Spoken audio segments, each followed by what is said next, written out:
Okay, we're all done. I always like to keep like one little bolt from every single car that I work on, and that way I can like remember, the vehicle. I'll be like, oh yeah, this is when I did that job on my Dodge. Well, I don't think that was supposed to happen.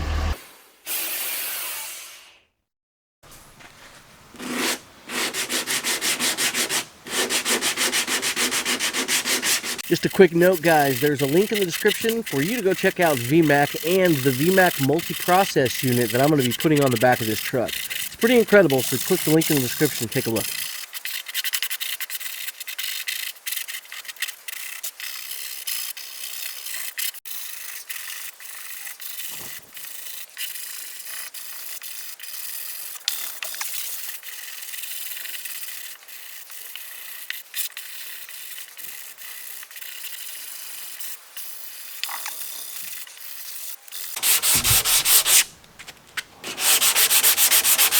I highly recommend Easy Sand. Guys, if you use Easy Sand, it's going to be a really good quality finish. It's going to take a lot of the effort out of the job, and also it allows you to sand with a higher grit sandpaper. The problem with sanding body filler with a higher grit paper like a 180 is that it never removes the material, and so you get block deformation, right? And you never really get a flat surface. This stuff comes off so easy that it's not a problem. I can go in there with 180 and hit all this, and then just come back over it lightly with some 320, and then we can prime it. It's done.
Got the mini HVLP, now we'll make it white.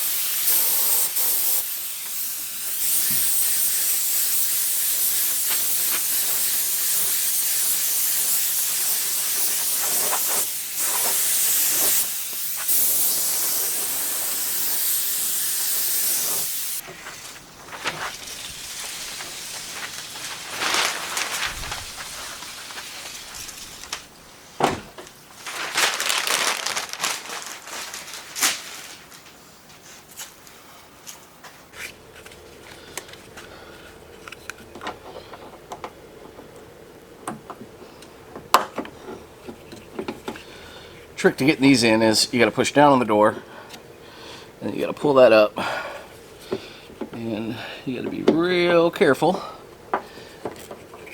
Open the door handle, close the door handle.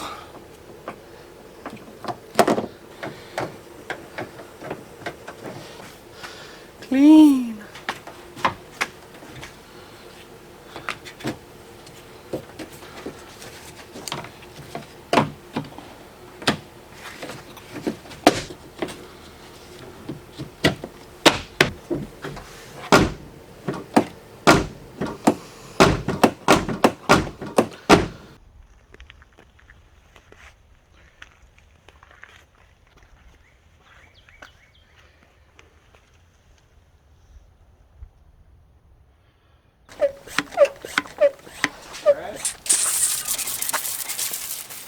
That was like a pressure washer itself. Yeah, it's a little bit better than a spray bottle.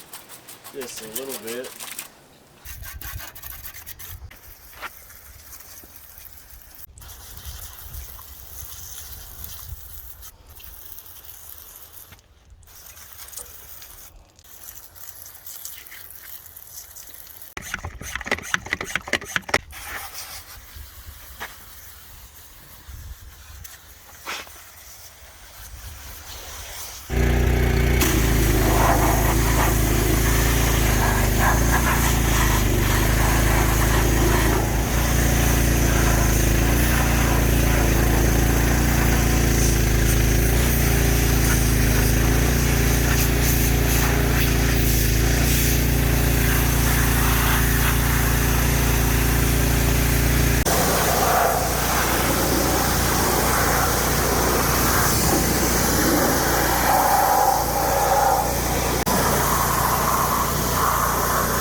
Right there.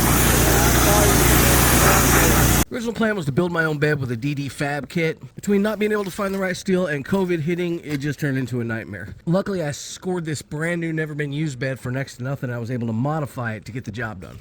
Okay, so we picked up this bed and it's a good base, but we have our DD Fab kit. And you can just look at the metal that comes on the DD Fab. It's really, really strong stuff. This is all pretty thin and chintzy.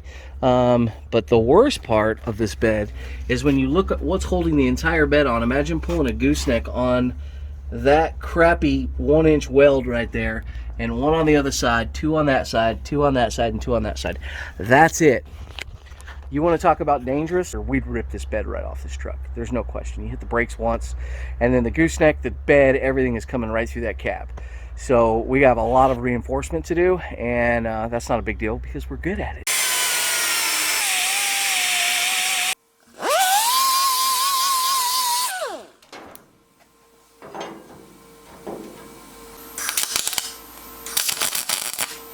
Up a little bit. A little more.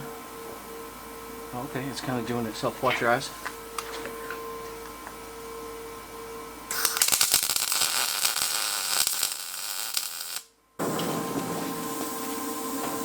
Hold this up right here.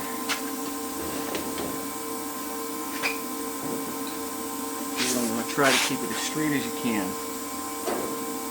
Okay, I love that. Like that? Yeah.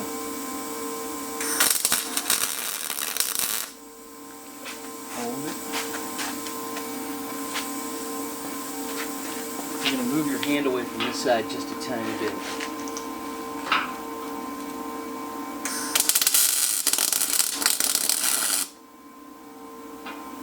Let it go and see what happens. Woo!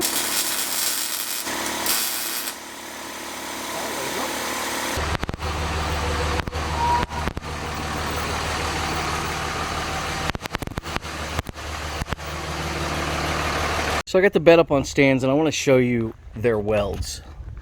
And I want to show you what was holding this on. I don't even know if you can call that a weld. It's obviously been cut off of something else. But that is about, it's a terrible weld, first off. And it's about that long. And that's it. There's nothing else holding them on. Look at that weld. Tell me that's got penetration. It's just gooped. Let me show you a side view. That's terrible.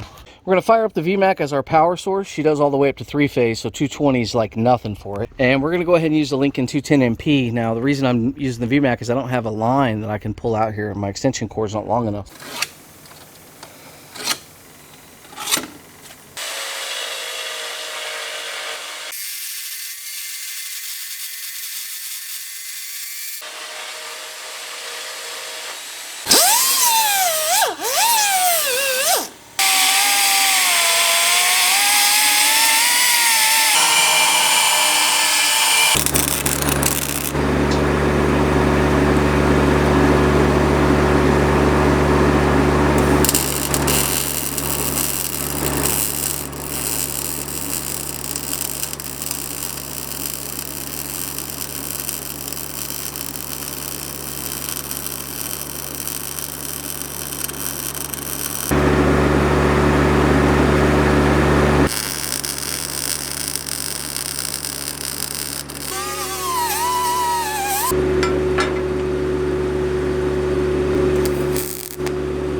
So RB, if you see that on a flatbed, you need to not be in that truck. I can't believe some of the stuff that I'm seeing on this bed. We came back in and I added some gussets up here using some other pieces of metal. I gusseted this mount back here and re-welded the ends. I showed you that right there. But come up here. This is where the frame rail mounts to the end. There's daylight all the way through there and just some kind of cut out, scabbed out stuff because they didn't like pay attention to where they put their light, and now this grommet's like sticking out. The welds are just atrocious everywhere. It's not welded in back here on this crossbar. Just a shame. Okay, now we're coming up here to the fifth wheel. Imagine this. I mean, you gotta, if you look at my B&W, or BW hitch, sorry, it's tough, dude. It's tough. I just don't trust this. So we're gonna come back and we're gonna gusset up a plate from here, and we're gonna connect it right there, and we're gonna do the same on the other side. Then I'm gonna bring a reinforcement off of this, which that's double metal, that's pretty good, but I'm gonna take a bar. I have an extra one of these because it didn't line up, and I'm gonna run that bar inside this channel and run it across and weld it from here to here on this channel, and that'll be an additional frame support right there. But all in all, I think it's gonna look good. I mean, for a work truck bed, looks pretty sick. Not bad, not bad, not bad. Okay, I got it guided. I can't be like cameraing you guys around. We're gonna test these lights before we pull this out and clean up the shop. All right, give me left blinker.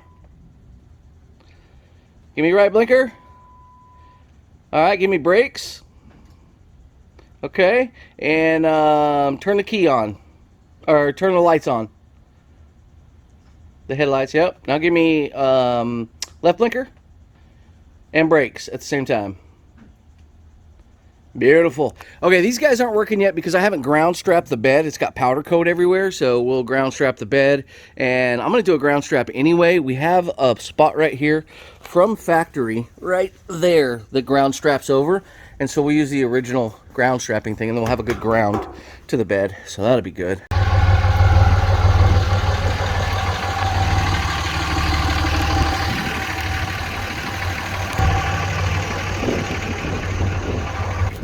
So I'm gonna need your help with something. We're gonna choose between two separate wraps, and I want you guys to help me pick. I'm gonna let you pick the base colors. I really think I want the whole truck to go desert tan, or your favorite color in the comment section. Also, lift kit, yes or no, and what lift kit do you guys think I should put on this? Wheels and tires, should I go bigger? What kind of wheels and tires? Should we do like Connecticut squat? What's that, where the car looks really bad? Stage 2 is coming. That's going to be the wrap. We're going to get rid of all this chrome so I don't have to play some Tejano music. And we're going to finish up the interior, which is just going to be fantastic. We're going to mount the subs back there and just take care of the rest of it. Trust me, there's still things that are coming. Also, I have an idea of what I want to do with these holes, but you guys tell me what you think I should do with those holes. That's about it. Thanks for watching, guys.